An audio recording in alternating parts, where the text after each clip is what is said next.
আজকে আমার অফিস থেকে পাওয়া দুইটা বই আপনাদের সামনে নিয়ে আসছি।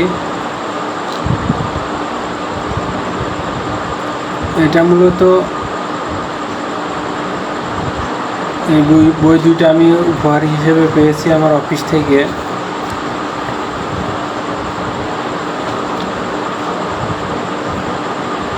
একটা হচ্ছে টাইম ম্যানেজমেন্ট, রিচার্ড লুয়েকের লেখা, আর একটা হচ্ছে road to success, Napoleon Hill. Napoleon Hill আমাদের কাছে খুবই পরিচিত একটি নাম। নেপোলিয়ান হিলির বই পড়েনি এমন লোক খুবই কমই আছে।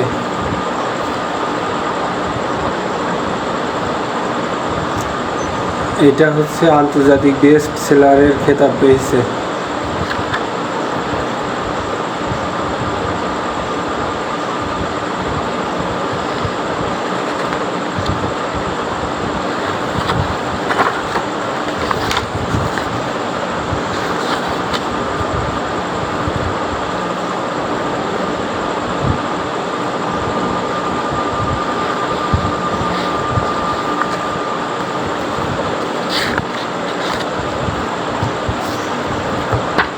বইটার কিছু হেড আপনাদেরকে পড়ে শোনাচ্ছি।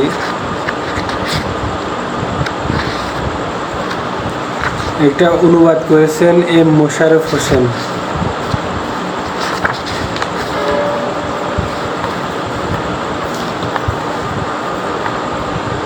এখানে রোড টু সাকসেসের 15টি বিলবোর্ড আছে।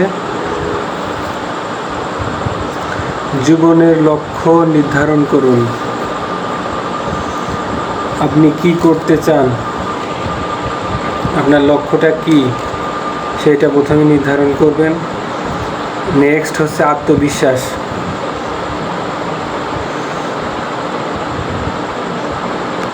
আত্মবিশ্বাস না থাকলে আসলে কোনো কিছুই করা সম্ভব না।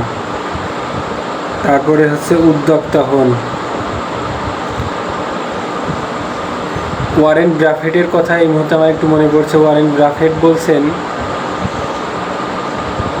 যদি আপনি একটি ইনকামের উপর নির্ভর থাকেন তাহলে আপনি দারিদ্রতা থেকে এক ধাপ দূরে আছেন। যদি আপনি একটি ইনকামের উপর নির্ভর করেন সেই ক্ষেত্রে আপনি দারিদ্রতা থেকে এক ধাপ দূরে আছেন। এজন্য আমাদের সবাইকে উদ্যোক্তা হওয়া জরুরি। আমি এখানে ইকবাল বাহার ভাইয়ের কথা বলবো। ওনার অসামান্য অবদান আমাদের যুব সমাজ, বাংলাদেশের ইয়াং জেনারেশনের জন্য উনি কাজ করে যাচ্ছেন। ওনার নিজের বলার মতো গল্প ফাউন্ডেশনের 34তম ব্যাচ চলছে। আপনারা চাইলে ওখানে জয়েন করতে পারেন। তারপরে আসছে আপনার উদ্ভাবনী শক্তির ব্যবহার। নিজের মধ্যে কি আছে সেটা আসলে আমাদের খুঁজে বের করা দরকার।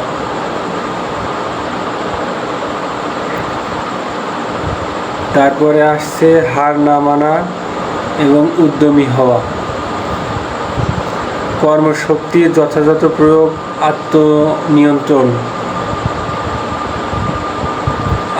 আত্মনিয়ন্ত্রণ ব্যবস্থা। তারপরে 8 নম্বর যেটা, সেটা সবচেয়ে গুরুত্বপূর্ণ, বিনিময় পাওয়ার চেয়ে বেশি কাজ করার অভ্যাস গড়ে তোলা।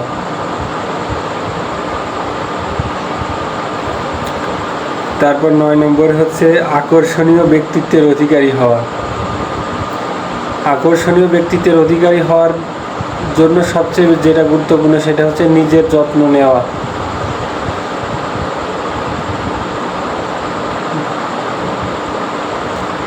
নিজের যত্ন নেওয়া কিভাবে, সেটা হচ্ছে যে সকালে ঘুম থেকে ওঠা।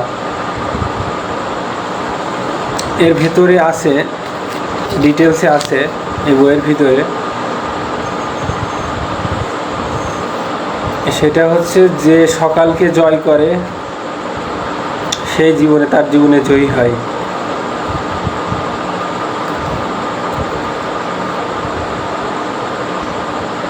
দশ নাম্বার হচ্ছে যথার্থ কর্ম, যথার্থ ভাবনা। 11 নম্বর হচ্ছে আপনার চিন্তা একাগ্রতা ধরে রাখা। আমাদের সমস্যা হচ্ছে আমরা হাল ছেড়ে দিই। আর এখানে হাল ছেড়ে দিই এর একটা কারণ হচ্ছে আমাদের এডুকেশন সিস্টেম। আমাদের এডুকেশন সিস্টেমকে আরও উন্নত করা দরকার আমি মনে করি।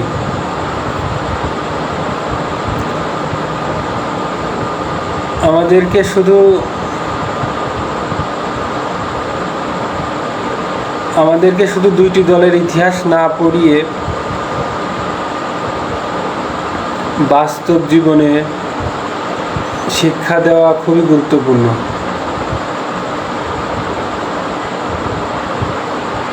দল পরিবর্তন হয় আর আমাদের নতুন নতুন ইতিহাস, নতুন নতুন কাহিনী আমাদের মুখস্থ করা লাগে,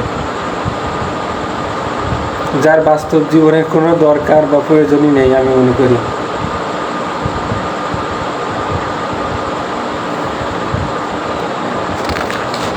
তারপরে আসছে 12 নম্বর, সেটা হচ্ছে কঠোর অধ্যাবসায়। 13 নম্বরে আছে প্রতিটি ব্যর্থতা থেকে শিক্ষা গ্রহণ করা।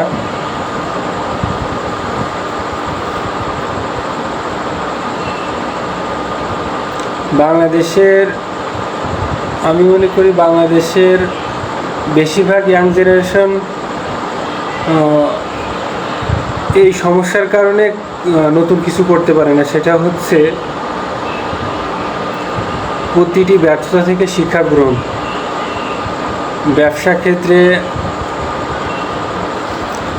ক্ষেত্রে যাওয়ার জন্য কেউ নতুন একজন ব্যবসায়ী হবে, সেই ক্ষেত্রে তার যে উদ্যোক্তা হওয়ার জন্য যে একটা শিক্ষা দরকার, সেই শিক্ষা ব্যবস্থা বাংলাদেশে এখনও ওইভাবে হয়ে ওঠেনি।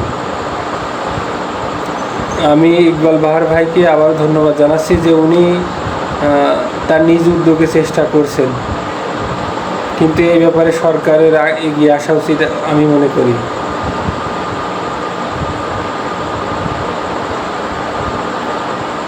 যেহেতু সরকারি চাকরির ভ্যাকেন্সি বাংলাদেশে পর্যাপ্ত নেই,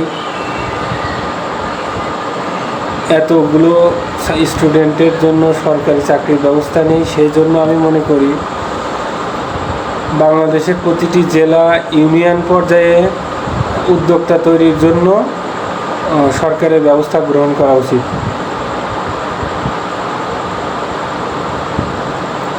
তারপরে হচ্ছে পরম সহিষ্ণুতা, যেটা উদ্যোক্তা হওয়ার জন্য সবচেয়ে বেশি জরুরি।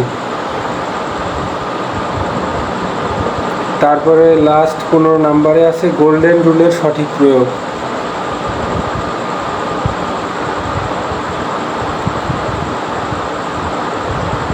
পর্ব 2 আছে সফলতা পাওয়া। আপনি কতটা কৌশলী, একজন নেতা কতটুকু পরিমাণ পেতে পারেন, কিভাবে আমরা সেবা বিক্রয় করব, যে যেমন তার জন্য জোটেও তেমন।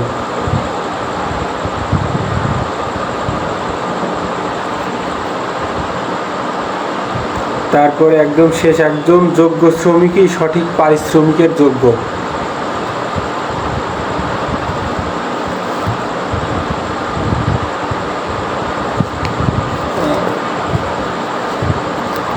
কেউ যদি চায় যে এই বইটা আমি প্রতিটা পর্ব বিস্তারভাবে আলোচনা করি, তাহলে কমেন্টে লিখে যাবেন। আমি প্রতিদিন একটা পর্ব করে ডিটেলসে আলোচনা করব। আর আরেকটা বই আছে, সেটা হচ্ছে টাইম ম্যানেজমেন্ট। জীবনে সফল হওয়ার জন্য এই বইটারও খুব গুরুত্বপূর্ণ ভূমিকা রয়েছে, সময় ব্যবস্থাপনা।